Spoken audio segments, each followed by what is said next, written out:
The worst moment to tell a queen she's beautiful is when you're standing in chains in the middle of her war court.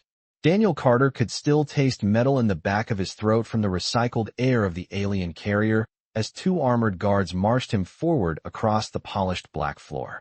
The chamber was enormous, easily 200 feet across, its curved walls glowing with bands of violet light that pulsed like a heartbeat. Hundreds of alien officers filled the rising tiers around the room, their armor shimmering in shades of cobalt, silver, and deep indigo. Every pair of luminous eyes was fixed on the human prisoner walking toward the center platform. Daniel kept his breathing steady, though the gravity here felt heavier than Earth's, pressing down through the soles of his boots. His wrists were secured in a restraint field that hummed softly with alien technology, a faint vibration against his skin like distant thunder. The smell of heated circuitry and unfamiliar minerals hung in the air, sharp and sterile. He'd been in plenty of bad situations before. Earth reconnaissance didn't exactly offer safe career paths, but this one was new. Being captured by the Astrix Dominion was never part of the mission plan. His scout vessel had lost navigation during a survey sweep near the outer asteroid belt. 1 minute he'd been running routine scans. The next, the sky outside the cockpit filled with warships shaped like blades of glass cutting through starlight. Now here he was, standing in the center of the most powerful alien empire anyone on Earth had ever encountered.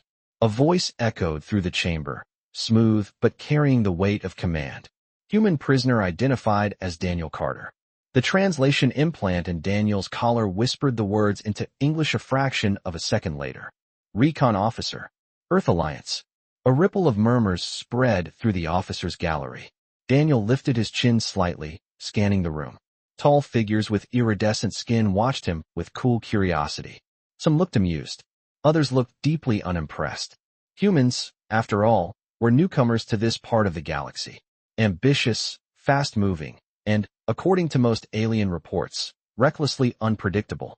At the far end of the chamber, a set of towering crystal steps rose toward an elevated throne platform.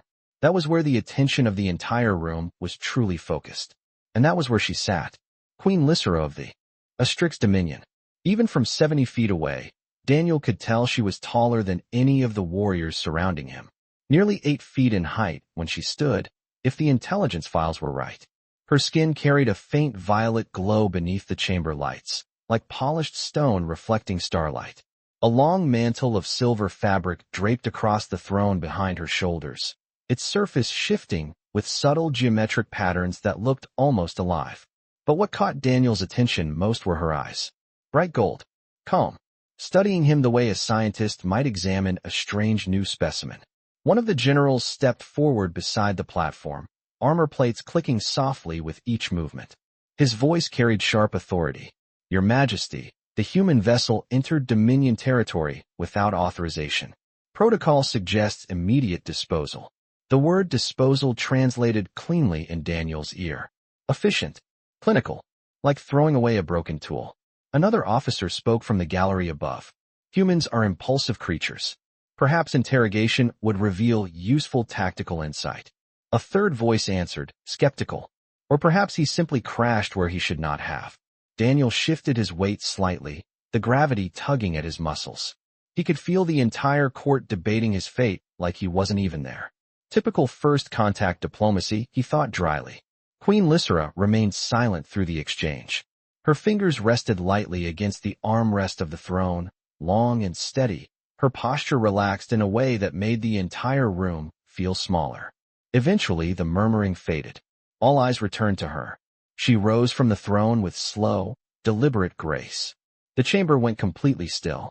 When she stepped down from the platform, the polished floor reflected her movement like dark water.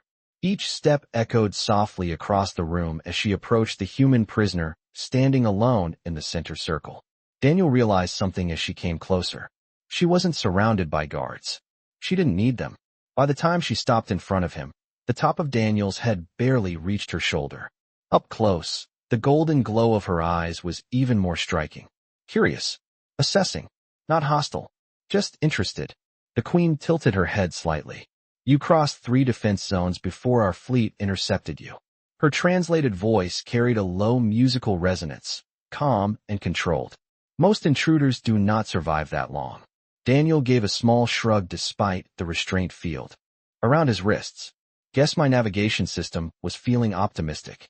A few quiet sounds rippled through the gallery, something between amusement and disbelief. Queen Lysera studied him for another moment, as though deciding what category of creature he belonged to. Tell me, human, she said, why should I not discard you as my generals suggest? Daniel considered the question seriously. Then he looked directly into her golden eyes and answered with complete honesty. Because for someone who rules half a sector of space, Your Majesty, you're surprisingly beautiful. For half a second the entire war court forgot how to breathe. The silence after Daniel Carter spoke felt heavier than the gravity in the chamber. Hundreds of alien officers stared down from the tiered galleries as if the human had suddenly grown a second head. The faint hum of the restraint field around his wrists seemed louder now, buzzing softly against the still air. For a long moment no one moved. Then somewhere in the upper tiers an armored officer shifted abruptly, and several others followed, the subtle clink of metal echoing across the vast hall. The reaction spread like a ripple through the court. Some of the Astrix warriors stiffened in disbelief. Others turned their glowing eyes toward one another, as if confirming they had heard the translation correctly. The word beautiful was still hanging in the air like an object that did not belong there. The tall general standing beside the throne platform reacted first. His armor plates flashed a deeper shade of indigo as he stepped forward, clearly alarmed. His voice carried across the chamber with sharp authority. Human prisoner, you will retract that statement immediately. Daniel blinked once, surprised by the sudden tension. Retract it, he repeated calmly. Why? The general's posture grew even more rigid. You have addressed the sovereign ruler of the Astrix dominion with a phrase reserved only for ceremonial recognition. Such words must be granted through formal declaration by a high council, not spoken casually by an unverified outsider. Daniel glanced briefly toward Queen Lysera again, then back at the furious officer. I was just giving a compliment, he said honestly. A wave of stunned whispers spread through the gallery. The translation implants carried the word compliment through the chamber, and several alien officers exchanged expressions of disbelief. Clearly the concept did not translate neatly across cultures. The general's eyes flashed. You misunderstand the weight of what you said. In our language, such a declaration implies recognition of royal worth and personal honor. It is not spoken lightly. Daniel shifted slightly under the heavy gravity, considering that. Well, he said after a moment, I meant it. That answer caused another ripple through the crowd. A few officers actually leaned forward in their seats, fascinated now rather than angry. Queen Lysera had still not spoken. She remained standing directly in front of Daniel, studying him with those bright golden eyes. Up close, Daniel could see faint patterns moving beneath the violet tone of her skin, like light passing through crystal. Her expression was impossible to read. Finally she spoke. Her voice was calm, but carried easily across the massive hall. You claim your words were sincere. Daniel met her gaze without hesitation. Yes, Your Majesty. The Queen's eyes narrowed slightly, not in anger but in curiosity. Even though you understood you were speaking to the ruler of an empire? I figured that part out, Daniel admitted. Seemed polite to be honest. The chamber grew even quieter, if that was possible. The generals looked deeply uncomfortable now, as though the human had just stepped into a complicated social ritual without realizing it. Queen Lysera slowly began walking again, circling Daniel once with the smooth, measured pace of someone examining an unfamiliar machine. Her mantle shifted softly behind her with each step. Daniel stayed still, aware that hundreds of alien eyes were following every movement.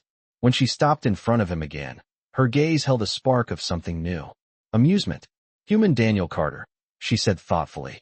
You speak boldly for someone standing in restraints. Daniel glanced down at the faint blue glow around his wrists. That was not exactly my plan for the day. For the first time since the exchange began, Queen Lysera smiled. It was not a large expression, but it changed the entire energy of the room. The generals immediately looked even more alarmed. The Queen turned slightly toward the assembled court. My advisors believe this human should be discarded, she said. Her voice carried through the chamber with quiet authority. Yet he crossed 3 defense zones, survived interception by our fleet, and now stands before this court speaking with unusual honesty. One of the generals stepped forward again, clearly uncomfortable. Your Majesty, the risk of allowing an unknown human inside Dominion. Command structures. Lysera raised one hand, and the officer immediately fell silent. The Queen looked back at Daniel. Tell me something, human. Do your people always speak without calculating the consequences? Daniel thought about that for a second. Not always, he admitted. But sometimes it works out better that way. The Queen studied him another moment, then slowly turned to face the hundreds of watching officers in the chamber. When she spoke again, her voice carried a tone that made the entire room hold its breath. Very well, she said. If humans are truly this bold, then we will test that boldness. Daniel had a sudden feeling that his day was about to become significantly more complicated. Queen Lysera's golden eyes returned to him, and the faint smile had not disappeared. Remove his restraints, she commanded calmly. I have decided the human will serve the Dominion in a temporary capacity. A confused murmur rolled through the chamber. The generals stared at one another in open disbelief. Daniel flexed his fingers slightly as the humming restraint field flickered and shut down around his wrists. The Queen continued, her voice steady and clear. Assign him provisional command of the 7th Forward Fleet. The silence that followed was so complete Daniel could hear the quiet hum of the chamber lights overhead. For a full 3 seconds Daniel Carter was certain he had misunderstood the translation. The words 7th Forward Fleet echoed in his head while the massive chamber around him erupted into stunned murmurs. Hundreds of alien officers shifted in their seats, their armor catching the violet light as if the entire court had suddenly leaned forward at once.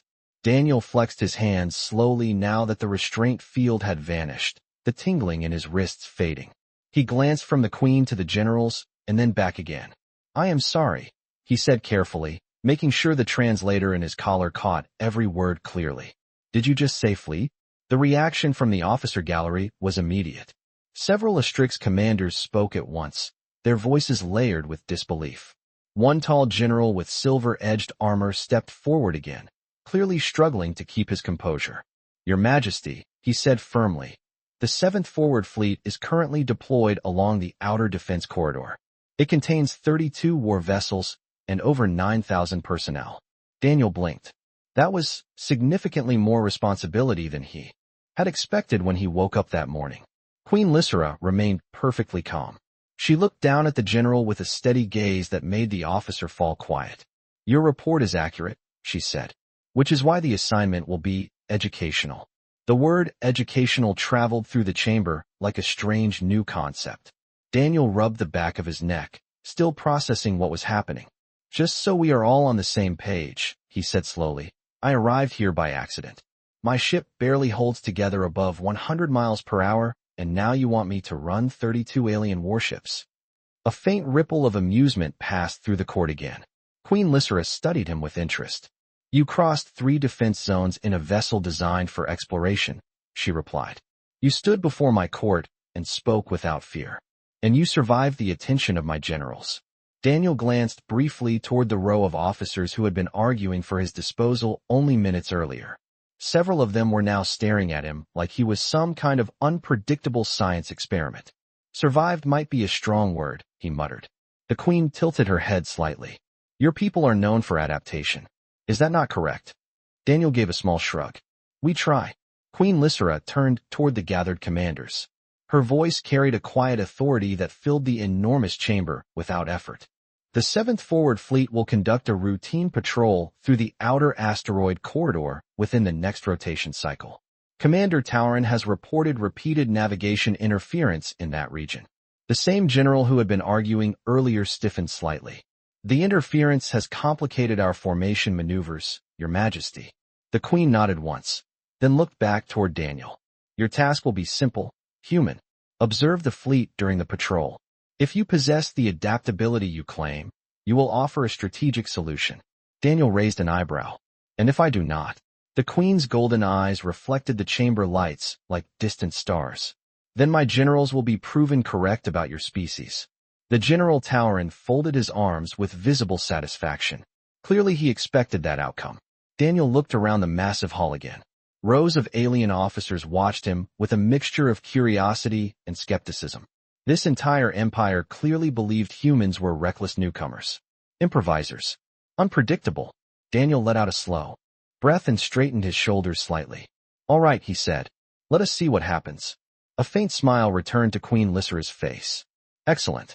She turned slightly toward the chamber entrance where two armored guards waited. Escort Commander Carter to the fleet observation deck. Ensure he receives access to navigation displays and tactical systems. The word commander caused another wave of quiet disbelief across the gallery. Daniel noticed it too. He pointed briefly toward himself.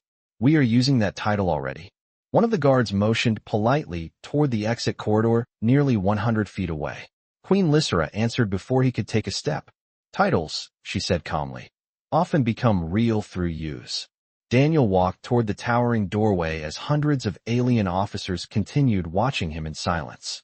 Just before he disappeared into the corridor, he glanced back once more at the queen standing beneath the violet lights of the throne platform. Her golden eyes were still fixed on him. Curious. Calculating. Almost as if she had known from the beginning exactly what she was doing.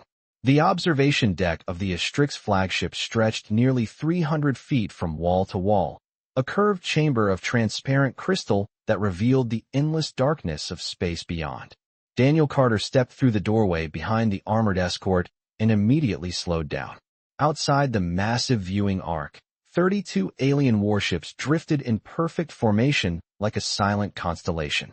Each vessel was shaped like a long spearhead of silver metal, their hulls reflecting distant starlight in thin, shimmering lines. The scale of it made Daniel stop walking for a moment. Back on Earth, fleets were something you saw on a screen during a strategic briefing.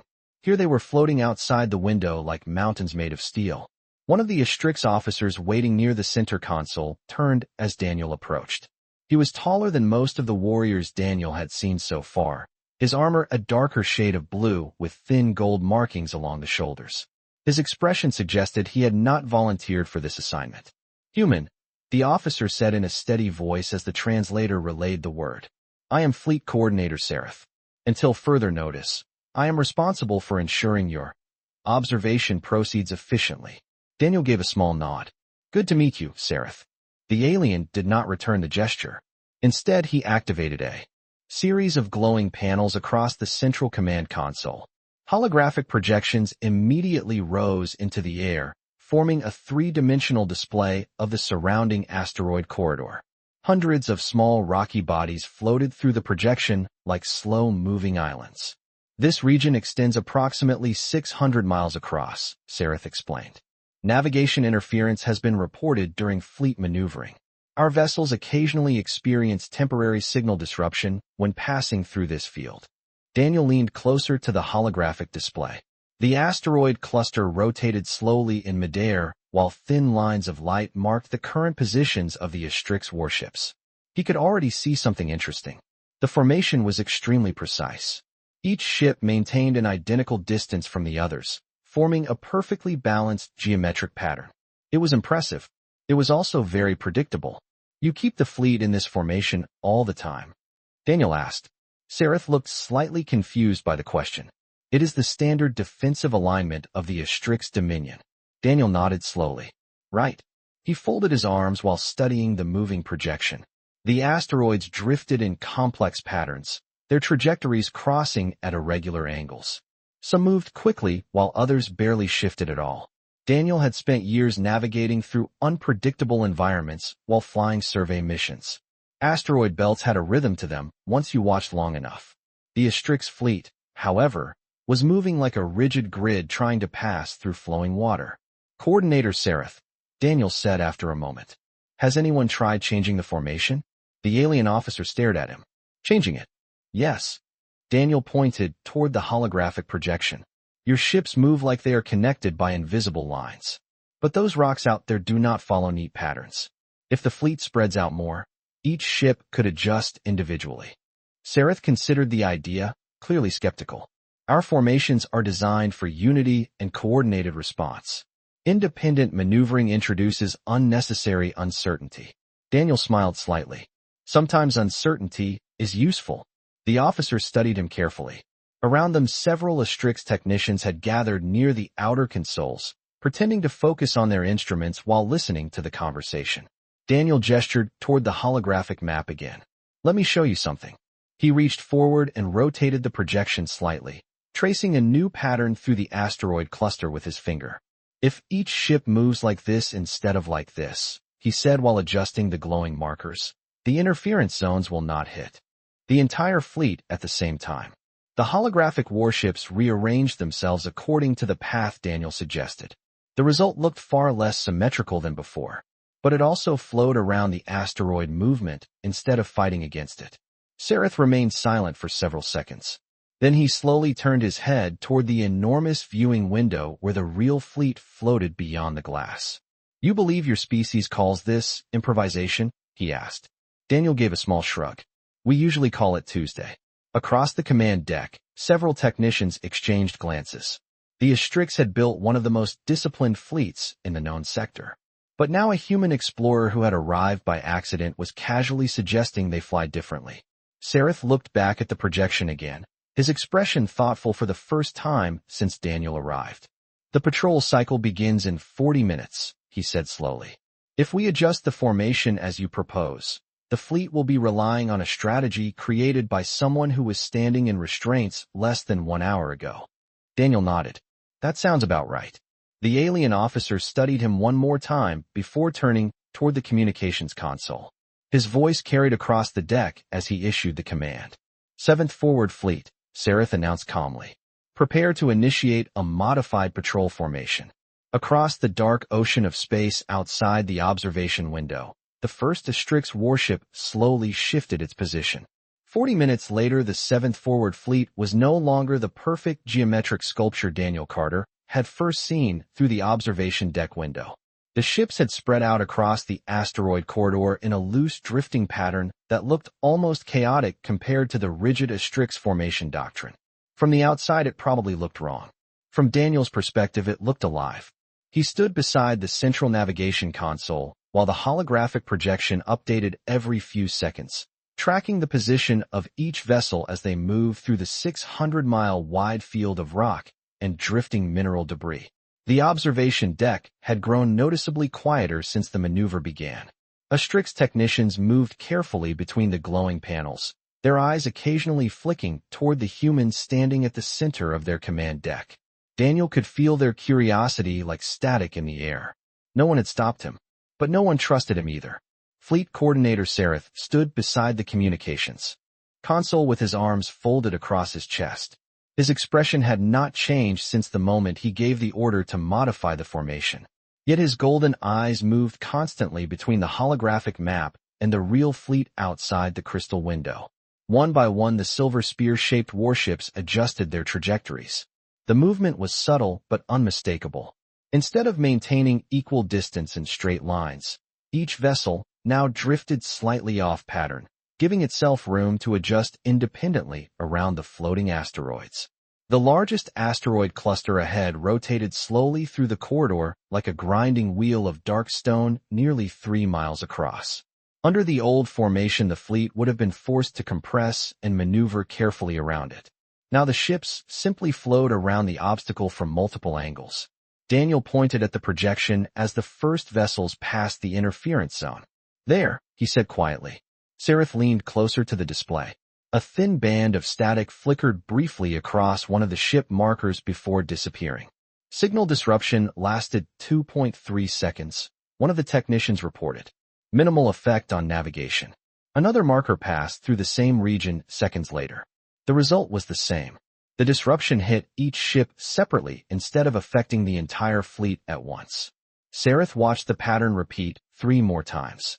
The tension in his posture eased just slightly. "Continue monitoring," he ordered the technicians.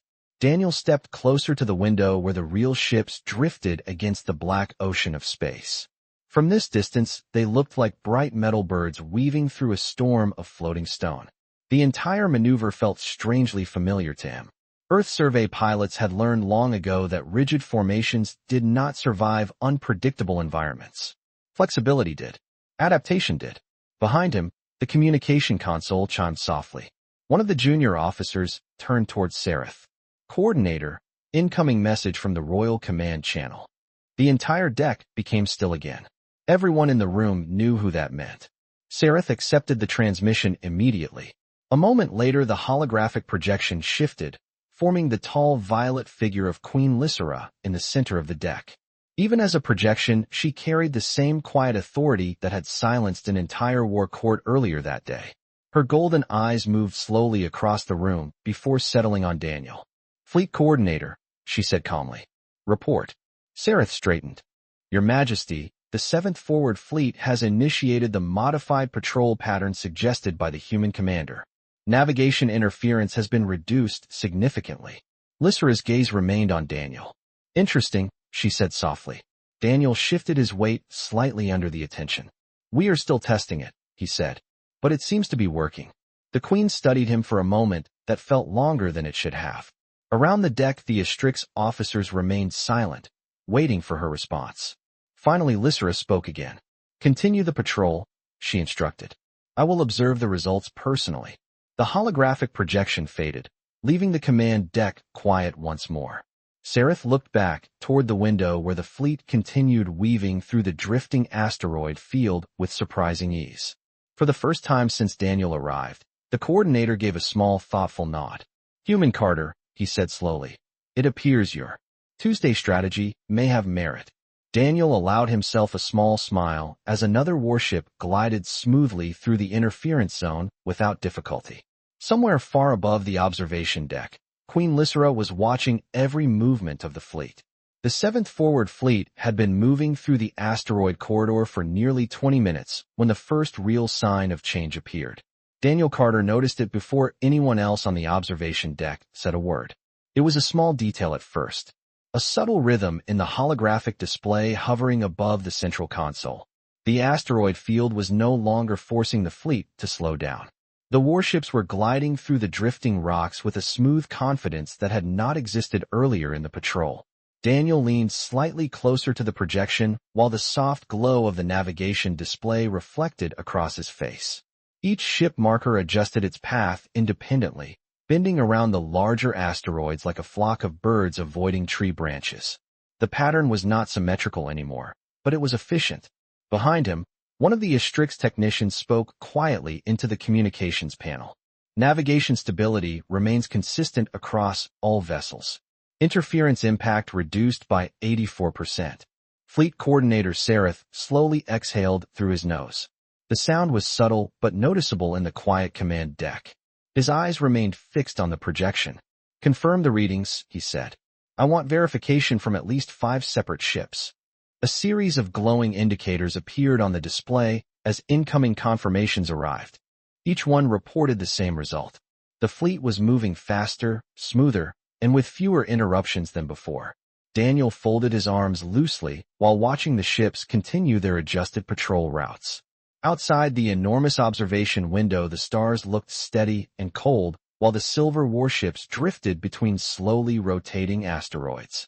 The scene reminded him of a survey mission he had flown near Saturn years earlier. Space had its own kind of weather. Invisible currents. Patterns that only made sense if you stopped trying to force straight lines through them. One of the junior officers glanced toward Daniel with open curiosity. "Human Carter," she said cautiously. "Did your species develop this maneuver for military fleets?" Daniel shook his head. "Not really." The officer tilted her head slightly. "Then where did it come from?" Daniel smiled faintly. "Cargo pilots. Miners. Anyone who has spent too long trying to fly through messy places without crashing." Several of the technicians exchanged quiet glances. The Astrix Dominion had built one of the most disciplined fleets in the sector. Their formations were famous for precision and unity. Yet now that same fleet was moving with something closer to instinct. Sareth finally turned away from the projection and looked directly at Daniel. "Your strategy contradicts several centuries of Astrix tactical doctrine." Daniel shrugged lightly. "Sometimes doctrine works great. Sometimes it just needs a small adjustment." The fleet coordinator studied him carefully for a moment. "You speak as if adaptation is natural for your people." Daniel leaned back against the edge of the console. "Humans explore a lot of places that are not friendly to rigid planning." He gestured toward the asteroid field outside the window. "You can either fight the environment or work with it." Before Sareth could respond, a new signal chimed softly across the command deck. One of the technicians immediately focused on her panel. Coordinator, long-range sensors are detecting unusual energy fluctuations near the outer edge of the corridor.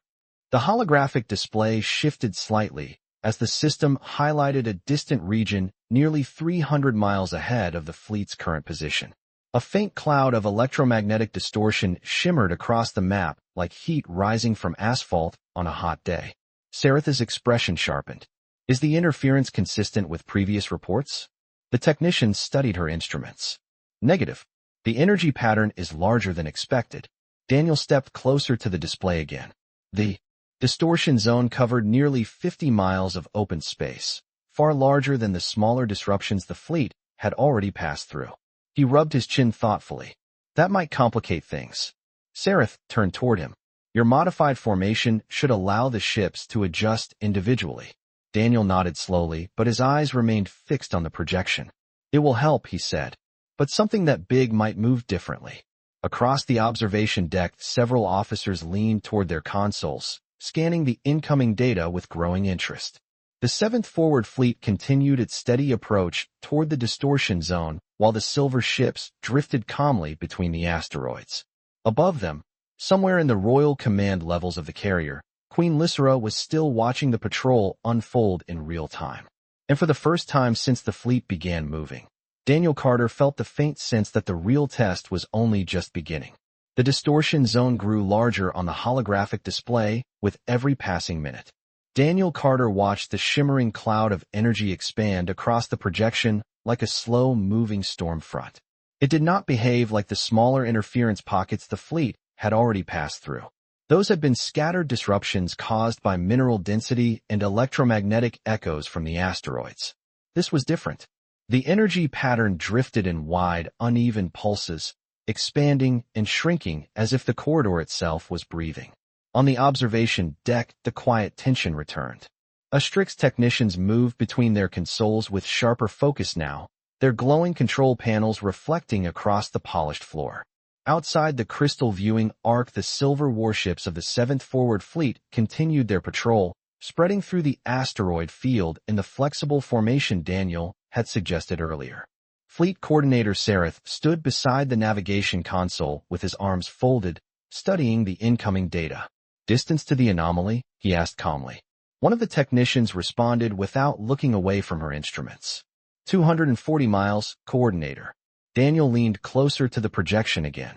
The distortion field stretched across nearly 50 miles of space, drifting slowly through the asteroid corridor like a cloud made of invisible electricity. The surrounding rocks moved normally, but the sensors showed that signals passing through the region bent and scattered unpredictably. That thing is moving, Daniel said quietly. Sareth glanced toward him. The readings confirm gradual expansion and contraction. Daniel nodded. Yes, but it is also drifting sideways. He traced a slow arc across the holographic map with his finger. If the fleet keeps this exact course, the ships on the outer edge will reach the field first while the center vessels are still 2 minutes behind. One of the junior officers turned toward him with a puzzled expression. The formation allows independent maneuvering. Each ship can correct individually. Daniel gave a small smile. They can, but if they do it separately, the fleet will scatter too far apart. That makes coordination harder. Sareth studied the projection again. The human's point made sense. The modified formation allowed flexibility, but the approaching energy cloud was large enough to disrupt communication signals for short periods of time. If the ships adjusted too independently, they could lose visual synchronization.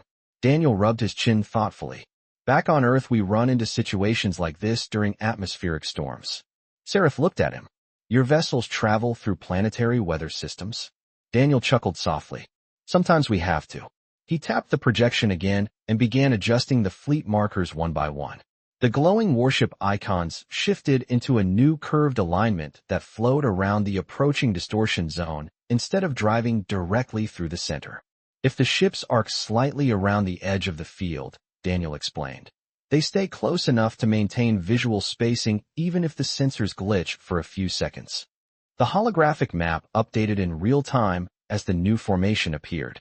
It looked less like a scattered cloud and more like a wide crescent moving through the asteroid corridor.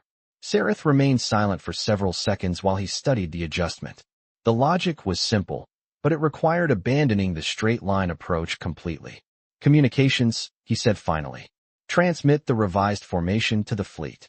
The officer at the console hesitated for half a heartbeat before sending the signal. Outside the massive observation window, the first warship adjusted its path slightly, sliding into the curved trajectory Daniel had suggested. The others followed one by one, their silver hulls gliding through the drifting rocks with careful precision. The distortion cloud loomed ahead like a veil across the stars. Daniel watched closely as the leading ships approached the outer edge of the anomaly. The sensors flickered briefly, the holographic markers blurring for a moment before stabilizing again. On the deck, a technician spoke with cautious relief. Signal loss lasted 1.9 seconds. Visual formation remained intact. Another ship passed through the same region seconds later with identical results. The crescent formation held steady as the fleet curved gently around the drifting energy cloud instead of plunging through its center. Fleet Coordinator Sareth looked toward Daniel once more. There was no disbelief in his expression now, only quiet consideration. "Human Carter," he said slowly, "your species has an unusual way of solving problems." Daniel folded his arms loosely and looked out toward the fleet weaving through the silent asteroid storm. "We usually just call it paying attention." Above the observation deck, in the higher command levels of the carrier, Queen Lysera continued watching the patrol unfold across the tactical displays of her private chamber. The crescent formation held steady as the 7th Forward Fleet glided along the outer edge of the distortion cloud. From the observation deck, the movement looked almost graceful. 32 silver warships drifting through a corridor of dark stone, while the invisible energy storm shimmered faintly across the tactical display. Daniel Carter stood with one hand resting on the navigation console, watching the holographic projection update every few seconds. The distortion field continued to pulse slowly, its edges expanding and contracting like the surface of water disturbed by wind. But the fleet was no longer fighting against it. Instead, the ships curved around the anomaly in a wide, controlled arc, maintaining visual alignment even when the sensors flickered. One of the Astrix technicians leaned toward her instruments. "Signal disruption continues to fluctuate, but fleet cohesion remains stable," she reported. Fleet Coordinator Sareth studied the display carefully. The faint tension that had filled the deck earlier was fading. The ships were moving smoothly now, each vessel adjusting its position without breaking the overall formation. Outside the enormous crystal viewing window, the leading warship passed the outer boundary of the distortion zone and emerged into clear space. Its silver hull caught the distant starlight and reflected it like a blade. Daniel noticed something else as the fleet advanced. The asteroid field ahead was thinning. The dense clusters of drifting rock were giving way to wider open pockets of space where navigation would be easier. He pointed toward the projection. Once the last ships clear that field, the interference should drop completely. Sareth followed his gesture. "Your prediction aligns with the sensor data." Another officer approached the console and spoke quietly. "Coordinator, the outer patrol vessels report full communication restoration." A soft ripple of acknowledgement moved across the command deck. For the first time since the patrol began, several of the Astrix officers allowed themselves to relax slightly. Daniel folded his arms and watched the final ships curve around the distortion cloud. One by one they emerged on the far side of the anomaly without losing formation. The holographic markers stabilized into steady lines of light again. Sareth turned toward him with a thoughtful expression. "Your adjustment prevented a full fleet signal loss," he said. "Had we maintained the original formation, the central vessels would have entered the disturbance simultaneously." Daniel nodded. "And then every ship would have been blind at the same time." Sareth gave a small approving nod. The Astrix coordinator did not offer praise easily, but the meaning was clear. At that moment, a soft chime sounded from the communications console. The technician monitoring the Royal channel straightened immediately. Incoming transmission from the Royal command level. The entire observation deck grew quiet again. Moments later, the familiar violet holographic projection appeared in the center of the chamber. Queen Lysera stood within the light field, her tall figure composed and still. golden eyes reflecting the glow of the tactical displays surrounding her. She studied the holographic map for several seconds while the fleet continued moving calmly through open space. "The patrol has cleared the interference zone," she said at last. Sareth bowed his head slightly. "Yes, Your Majesty." The Queen's gaze shifted slowly toward Daniel. The faintest hint of a smile touched her expression.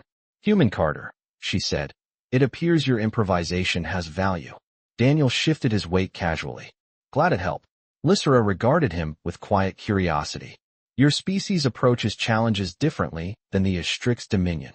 Daniel looked out the observation window at the fleet drifting steadily beyond the glass. "We tend to assume the universe will surprise us," he said. "So we try not to be surprised when it does." For a moment the Queen said nothing. Then she spoke again, her voice calm but thoughtful. "The fleet will return to its holding position once the patrol cycle ends." Her golden eyes remained on Daniel. "And when it does, Human Carter, I would like to speak with you directly." The holographic projection faded, leaving the command deck silent once more. Several Astrix officers exchanged curious glances. Daniel rubbed the back of his neck and looked toward the window again, where the last warship of the 7th Forward Fleet cleared the asteroid corridor and drifted into open space. Somewhere above the observation deck, the Queen of the Astrix Dominion had just requested a private conversation with the human she had placed in command. The observation deck slowly returned to its quiet rhythm after the royal transmission ended. Outside the enormous crystal window, the 7th Forward Fleet drifted through open space beyond the asteroid corridor, their silver hulls gliding like calm reflections across a black ocean of stars. Daniel Carter stood near the navigation console, watching the formation stabilize while the holographic display above the deck projected the fleet's new position. The asteroid field now lay nearly 80 miles behind them, its drifting rocks fading into the darkness as the patrol completed its final arc. The tension that had filled the command deck earlier had dissolved into something closer to curiosity. Astrix technicians moved between their stations with controlled efficiency, but Daniel noticed that several of them were quietly studying him whenever they thought he was not looking. Fleet Coordinator Sareth stepped closer to the central console and reviewed the patrol data scrolling across the glowing panels. After a moment, he turned toward Daniel again. "Human Carter," he said thoughtfully, "the patrol results have been confirmed by every vessel in the fleet. Navigation stability improved by nearly 70% compared to previous runs." Daniel nodded once. "Sounds like a good day then." Sareth regarded him carefully. "It is unusual for an outsider to influence a strict tactical procedure." Daniel smiled faintly. "Sometimes fresh eyes help." Sareth considered that answer without replying. For a species known for discipline and tradition, the idea that a human survey pilot had just altered fleet navigation strategy was clearly difficult to ignore. A junior officer approached with a small handheld display and spoke quietly. "Coordinator, the fleet has reached its holding coordinates." Sareth acknowledged the report and glanced once more at the massive viewing window where the warships were slowing into a calm orbit formation nearly 200 miles from the carrier. "Very well," he said. "Maintain current alignment." Daniel looked out at the fleet again, taking in the scale of the ships drifting across the starfield. Back on Earth, he had spent years flying small reconnaissance vessels that could barely carry a crew of 2. Now he was standing on an alien flagship watching 32 warships respond to adjustments he had suggested less than an hour ago. It felt strangely unreal. One of the technicians suddenly looked up from her console. "Coordinator, the Royal Channel is active again." The quiet attention on the deck shifted instantly. Everyone present knew what that meant. The communications panel emitted a soft tone, and a new holographic signal appeared above the central platform. This time it was not the wide tactical projection used earlier. Instead, the display showed a simple symbol of the Astrix Dominion. Sareth studied the message briefly before turning toward Daniel. "Human Carter," he said, "you are requested in the upper command level." Daniel raised an eyebrow. "That sounds formal." Sareth nodded slightly. The Queen rarely summons someone directly. Daniel took a slow breath and glanced once more at the observation window. The fleet continued drifting in calm formation while the stars beyond the glass shone with quiet indifference. A moment later, 2 Astrix guards appeared near the entrance corridor, their armor reflecting the violet light of the deck. They stood waiting with disciplined stillness. Sereth gestured toward the doorway. They will escort you. Daniel pushed himself away from the console and walked toward the exit while dozens of curious eyes followed his movement across the polished floor. As he reached the doorway, he paused briefly and looked back at the massive window where the 7th Forward Fleet hung against the endless dark. The patrol had begun as a test of improvisation. Now it had become something else entirely. The guards stepped aside as the corridor doors slid open with a quiet mechanical whisper. Daniel Carter took one last glance at the fleet outside before stepping into the passage that would lead him up to the private chambers of Queen Lysera. The corridor leading to the upper command level was far quieter than the observation deck Daniel Carter had just left behind. The polished metallic floor reflected soft bands of violet light running along the curved walls, giving the passage an almost calm, ceremonial feeling. Daniel walked between the two Astrix guards without speaking, his footsteps echoing softly in the wide hallway while the distant hum of the carrier's engines vibrated through the structure like a low, steady heartbeat. The air smelled faintly of warm metal and something. Mineral that he still could not identify. It reminded him that he was very far from Earth. After several minutes, the corridor opened into a large circular chamber nearly 80 feet across. The ceiling rose high above them in a smooth dome of transparent crystal, revealing a quiet view of deep space and the distant silver silhouettes of the 7th Forward Fleet drifting far beyond the carrier. At the center of the chamber stood a single elevated platform surrounded by soft, glowing panels. The guards stopped at the edge of the room.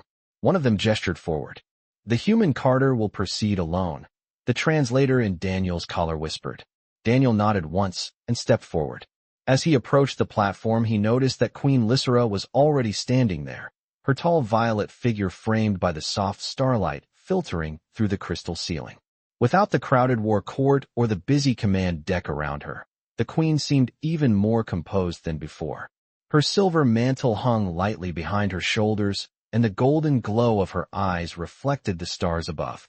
She had clearly been watching the fleet long before Daniel arrived.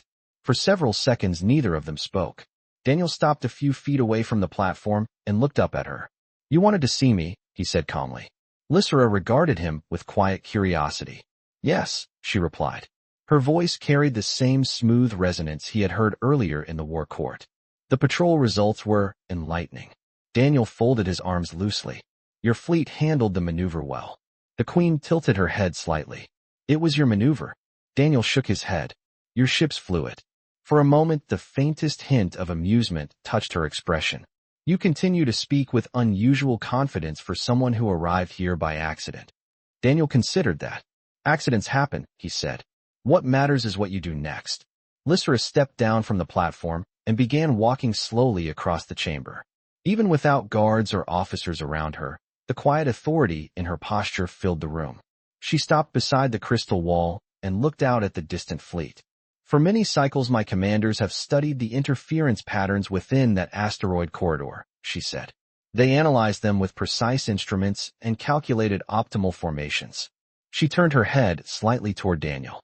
"Yet it took a human explorer less than an hour to see something they did not." Daniel leaned lightly against the edge of the platform. "Sometimes it helps not to know what you are supposed to do." The queen studied him again. Her golden eyes were thoughtful now rather than analytical. "You told my court earlier that humans expect the universe to surprise them." Daniel nodded. "It usually does." Lysera looked back toward the stars beyond the crystal dome. The 7th Forward Fleet drifted in calm formation nearly 200 miles away, their silver hulls catching the faint glow of distant suns. "Your species adapts quickly," she said quietly. Daniel shrugged. "We have to." The queen turned fully toward him again, the starlight outlining the tall shape of her figure. "Human Carter," she said. "When you spoke to me earlier in the war court, you said something unusual." Daniel smiled slightly. "You mean the part where I accidentally offended half your empire?" Lysera's expression remained calm, but there was curiosity behind it now. "You called me beautiful," she said simply. Daniel hesitated for half a second before answering honestly. "Yes." The queen watched him carefully. "Did you know that in the Astrix language such words carry a meaning far deeper than simple admiration?" Daniel shook his head.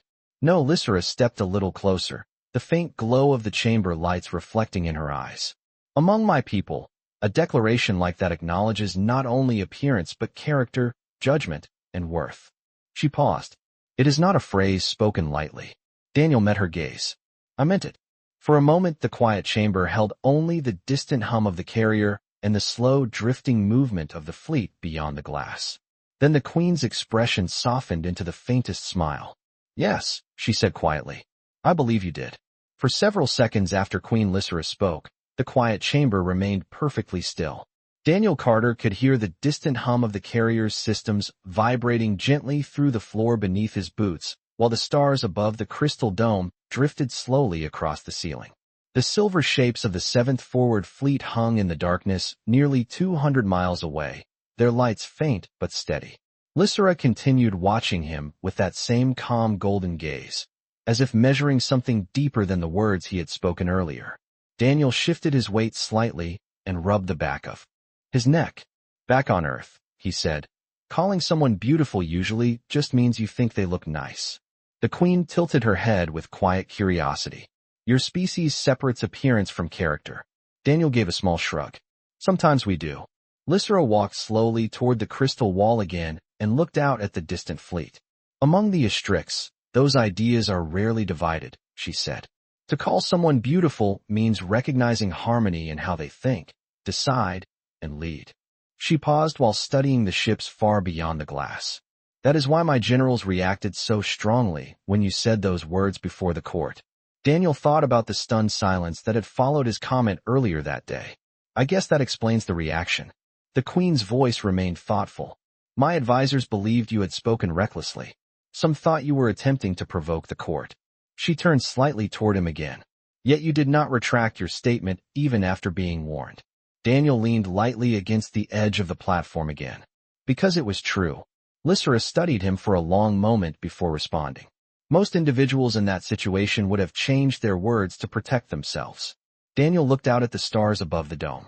Humans get used to making decisions without perfect information, he said quietly. Sometimes you just say what you think and deal with the consequences afterward. A faint smile returned to the Queen's expression. Yes, I have begun to notice that. She stepped closer again, the soft glow of the chamber lights reflecting along the smooth lines of her mantle. Do you know why I placed you in command of the fleet patrol today? Daniel considered that question for a second. Because you were curious. Lysera nodded slowly. Partly. She walked past him toward the center of the chamber, her footsteps almost silent on the polished floor.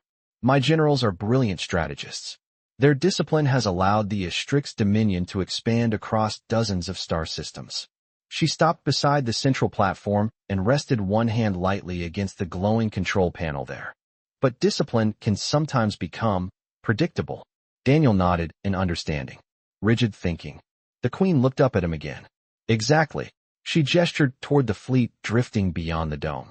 Your species brings something different to the galaxy. Improvisation. Curiosity. The willingness to test ideas that others dismiss as impractical. Daniel crossed his arms again. Sometimes it works. Lysera's golden eyes softened slightly. Today it did.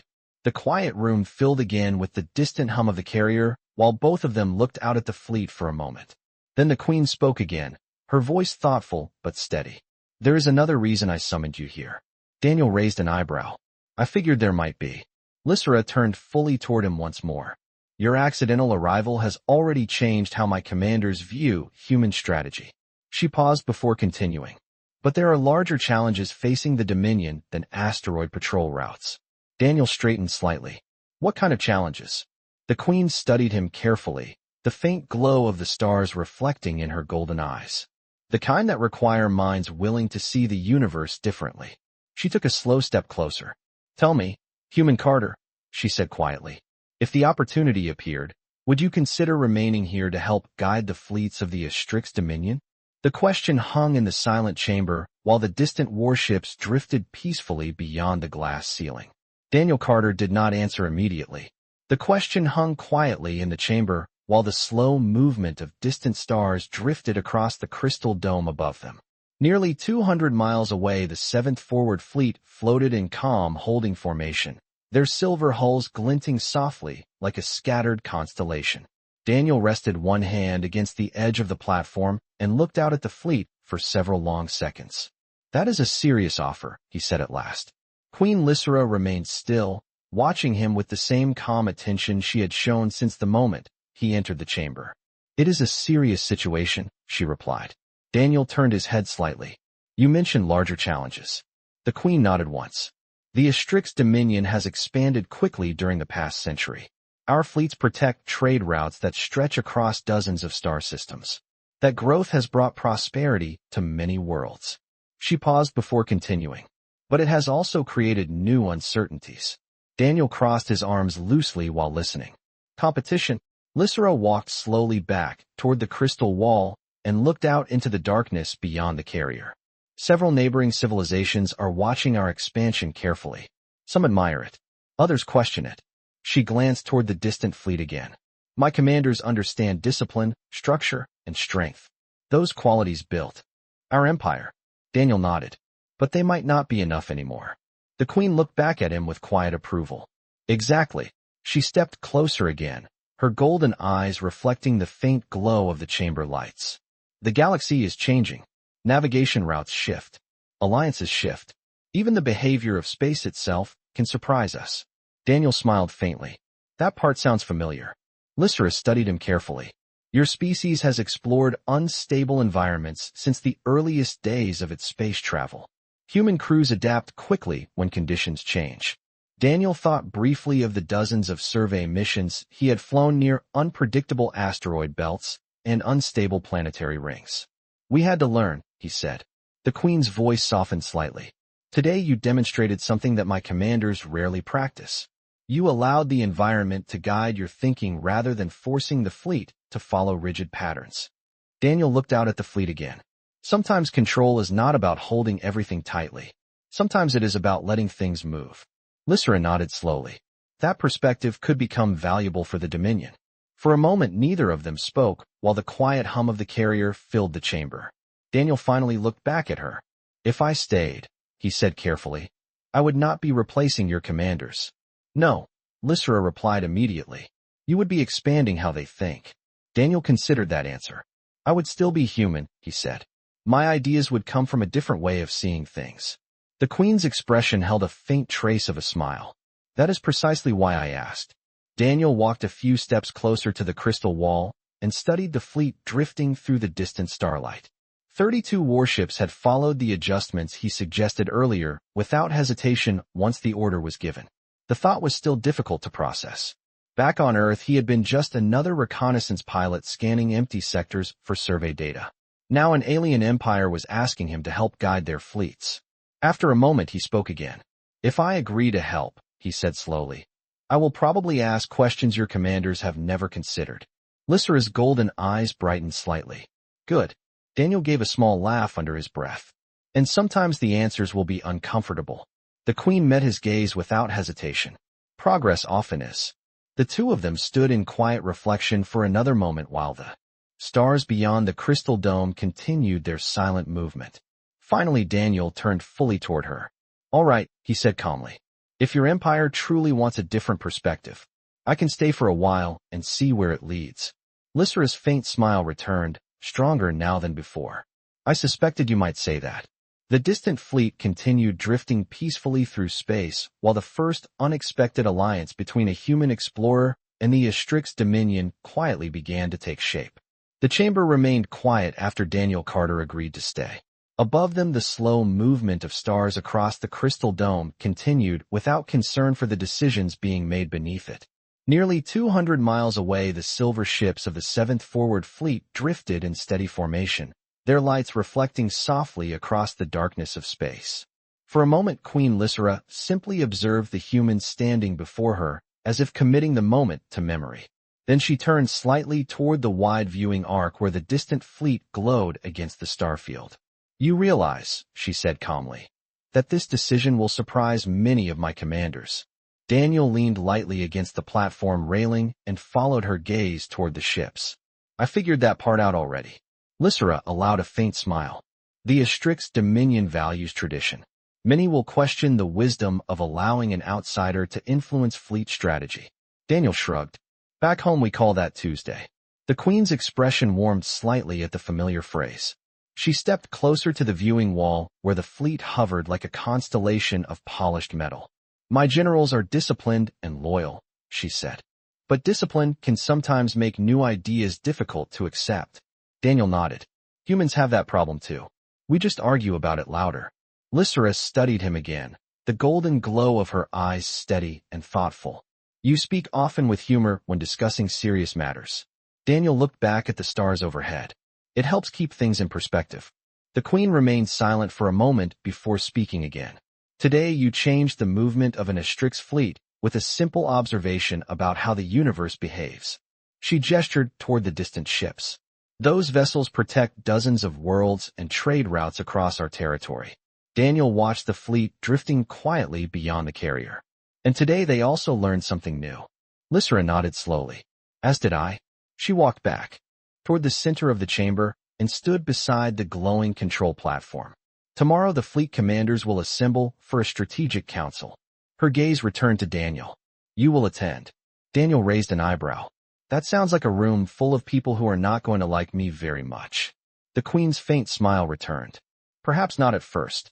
Daniel pushed himself away from the railing and stepped closer to the center of the chamber. Well, he said calmly, if they survive flying through that asteroid corridor today, they can probably survive listening to a human explain why it worked. Lycera regarded him with clear amusement now. Confidence appears to be another common human trait. Daniel considered that. Sometimes. The quiet chamber filled again with the soft hum of the carrier's engines while the two of them stood beneath the slow-turning stars. Finally the queen spoke once more, her voice calm but reflective. When you first arrived in my court today, my generals expected a reckless intruder. Daniel glanced toward the distant fleet again. Fair assumption. Lycera shook her head gently. Instead they encountered something different. She paused briefly before finishing the thought. A species that sees possibilities where others see problems. Daniel smiled faintly. We have been doing that for a long time. The queen's golden eyes held his for a final moment before she looked back toward the fleet outside the crystal dome.